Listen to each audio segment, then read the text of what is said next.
प्रिय विद्यार्थियों,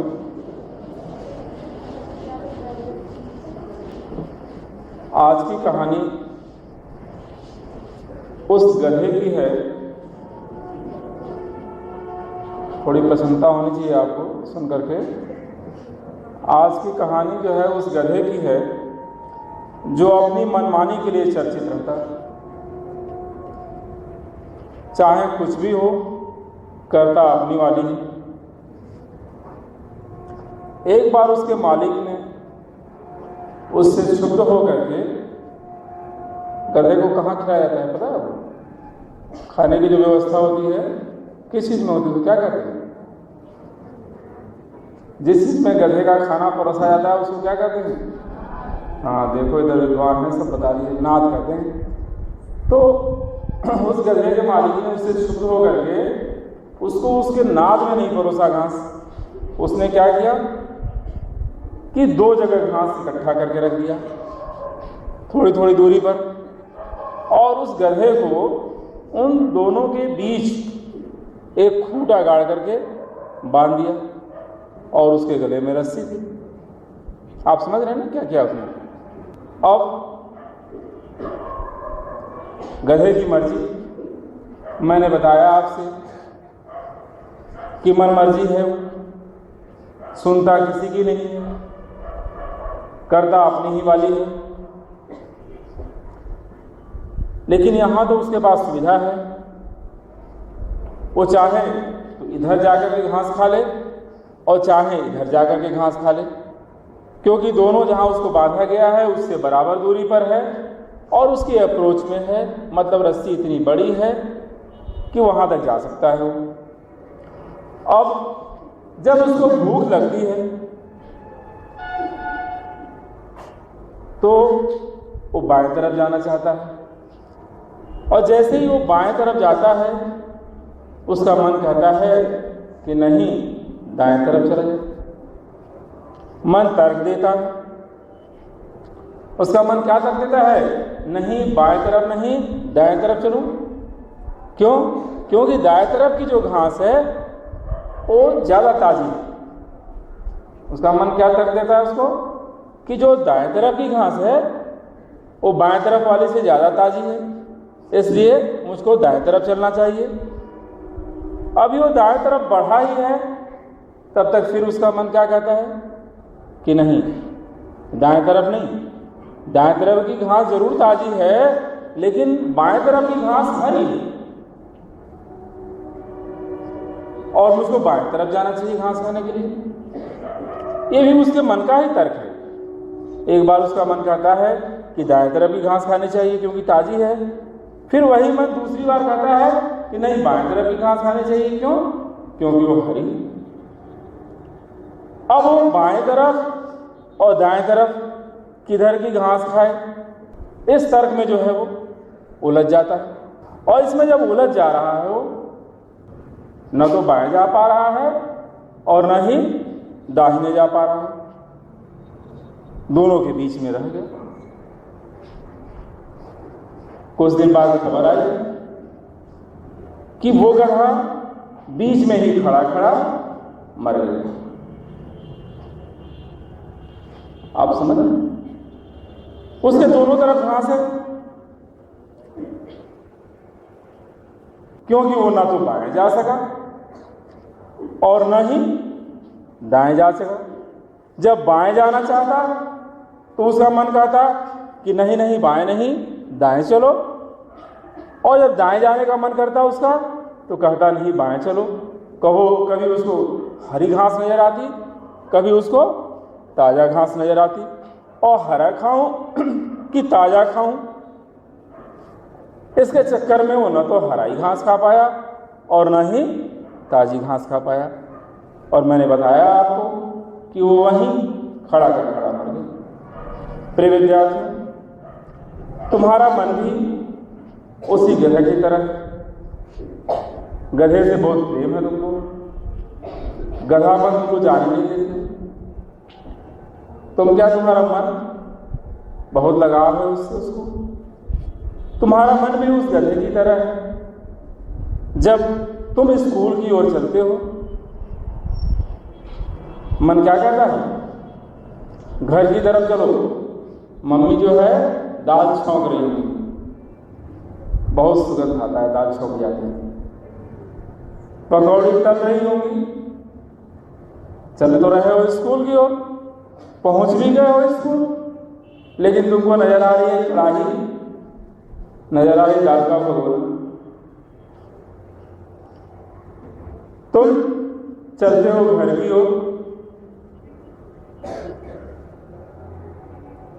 और तुमको यहां याद आता है कि इंटरवल में बड़ा मजा है, बहुत आइस पाइस की, बहुत कूद फान की, बहुत शरारत की। पहुंच गए घर, लेकिन हो स्कूल में। ये क्या है? ये कौन सा पहुंचना? बताओ। आखिर इसी तरह पहुंचोगे, चलोगे स्कूल की तरफ, चलोगे स्कूल की ओर, दिमाग रहेगा घर पर, चलोगे घर की ओर, मन रहेगा यहाँ। न घर पहुंच पाते हो, न स्कूल पहुंच पाते हो। बताओ ऐसी स्थिति में कैसे कहीं पहुंच सकोगे, कैसे कुछ कर सकोगे?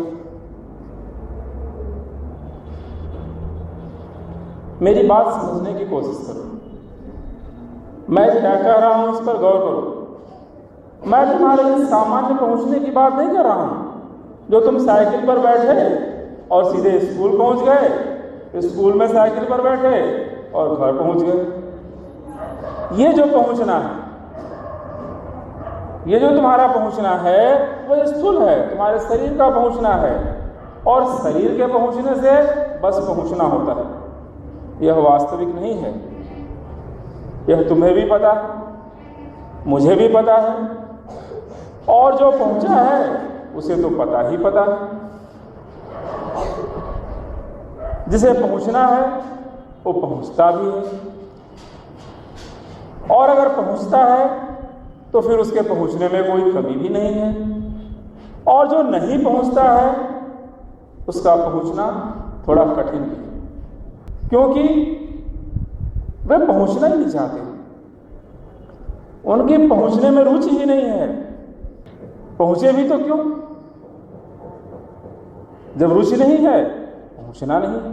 पहुंचे भी तो बस वही जैसे आप में से तमाम लोग पहुंच जाते हैं, और जिनकी रुचि है उनकी बात ही अलग है। क्यों? आखिर ऐसा क्यों? कोई पूर्णांक प्राप्त कर लेता है और कोई असफल हो जाता है। इस पर गौर किया कभी आपने? क्योंकि ये दोनों घटनाएं तो आपके बीच ही घटती है ना, और बराबर घटती है। न तो कोई नई घटना है और न ही कोई आश्चर्यजनक। कभी गौर किया कि ऐसा क्यों होता? देखो, बात बहुत स्पष्ट है। यह मन जो न कराए, जब तक यह तुम्हारे वश में नहीं रहेगा, तुम्हें कहीं का नहीं छोड़ेगा। लेकिन जिसके वश में होता है उसकी वाली ही करता रहता है। इसका स्वभाव है, यह रुकता नहीं, अहरनिश लगा रहता है। अब तुम ही बताओ, जब कोई अहरनिश लगा रहेगा, जब कोई निरंतर लगा रहेगा, जब कोई बराबर लगा रहेगा, तो क्यों नहीं पूर्णांक प्राप्त करेगा? जरूर प्राप्त करेगा। यह मन का स्वभाव, यह मन ही जो मनमानी करके आपको पीछे ढकेलता है, जहां हो वहां रहने नहीं देता, जहां नहीं हो वहीं लिए जाता है।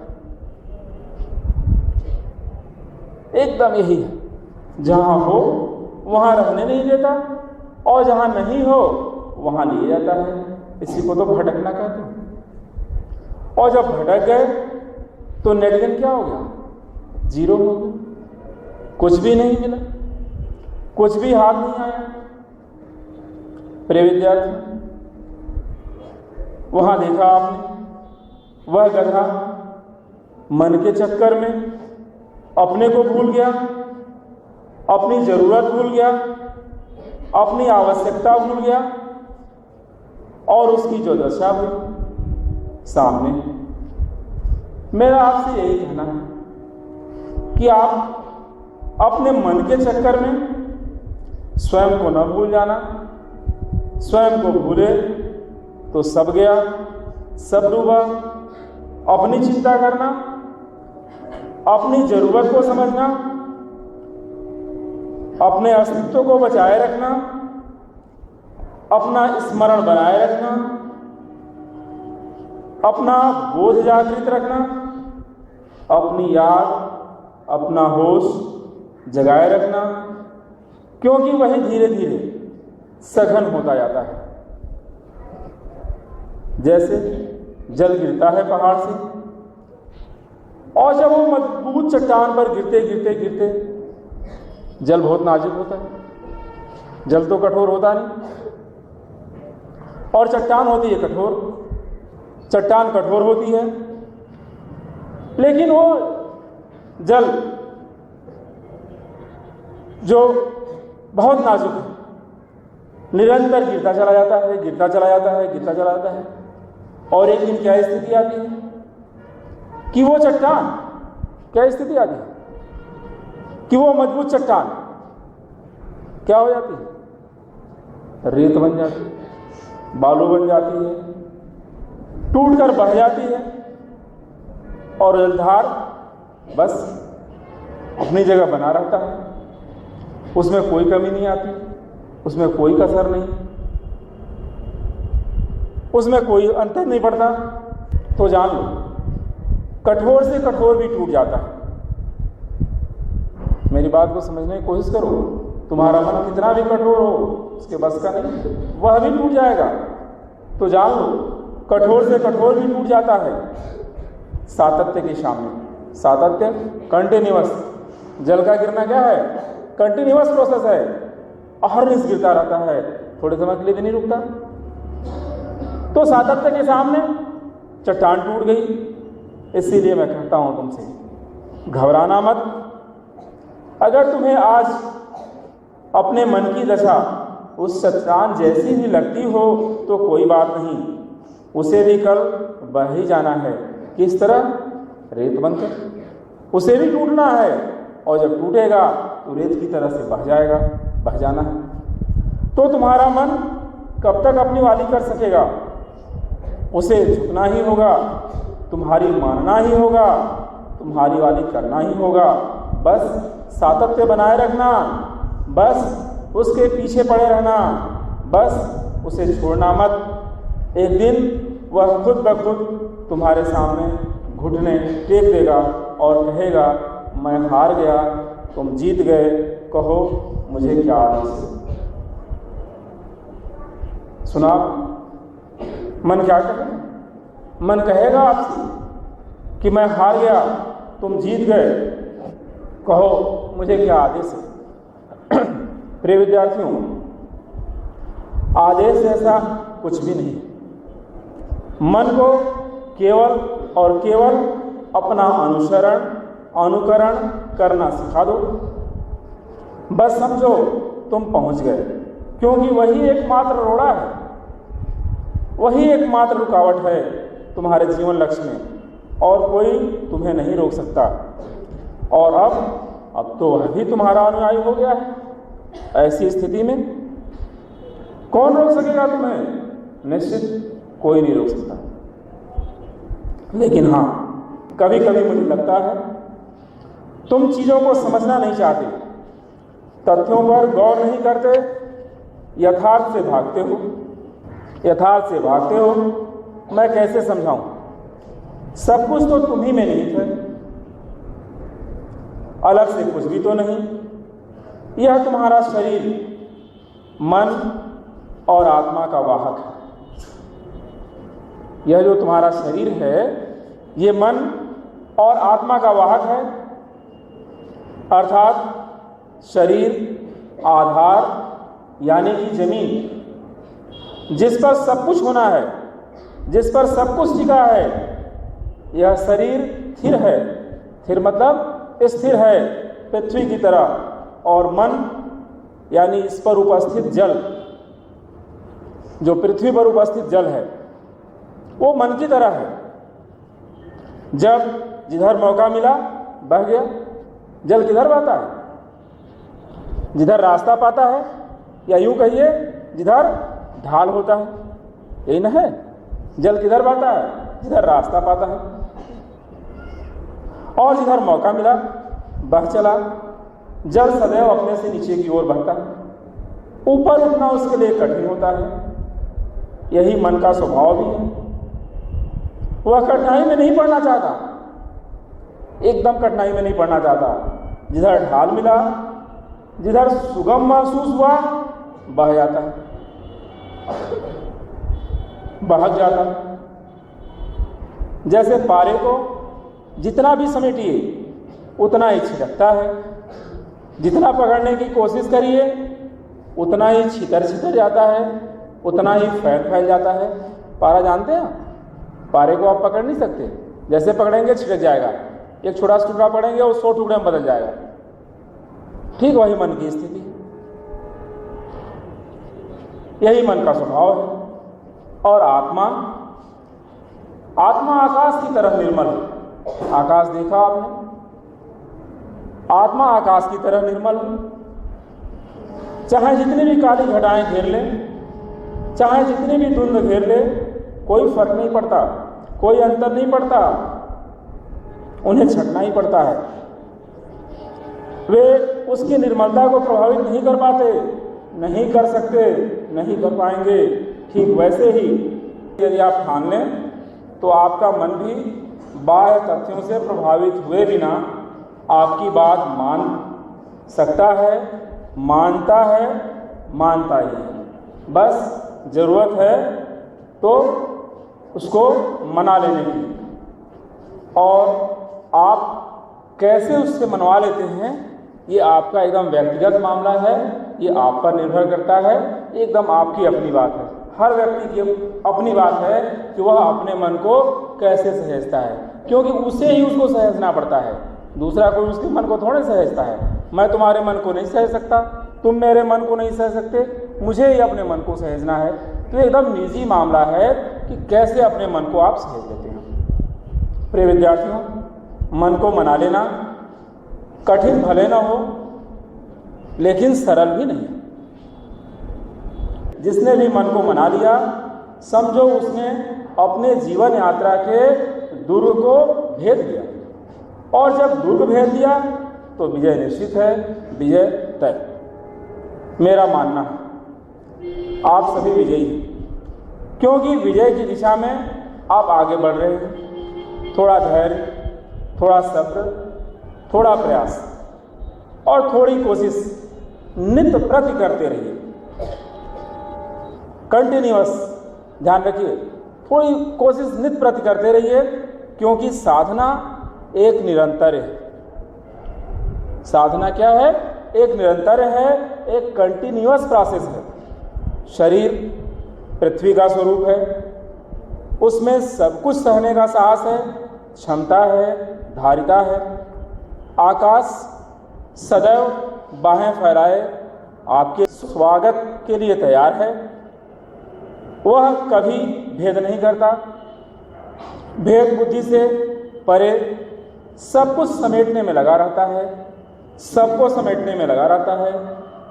मन को इनके साथ सामंजस्य स्थापित करना सिखा दो।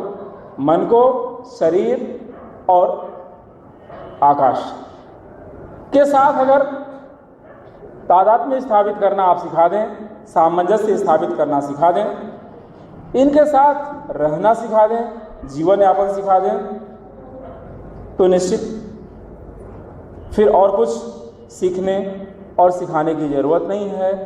वो अपना रास्ता खुद ही निकाल लेता है। क्योंकि जब मन दृढ़ संकल्पित होकर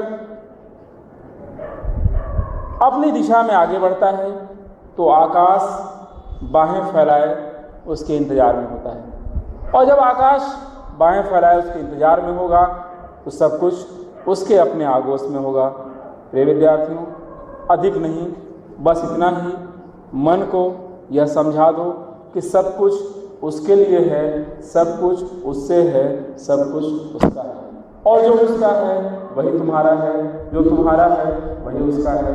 जब ये तादाद मन में तुम्हारे बैठ जाएगा तो निश्चित ही तुम्हें लक्ष्य तक पहुंचने से कोई रोक नहीं सकता। प्रिय विद्यार्थियों, आप इस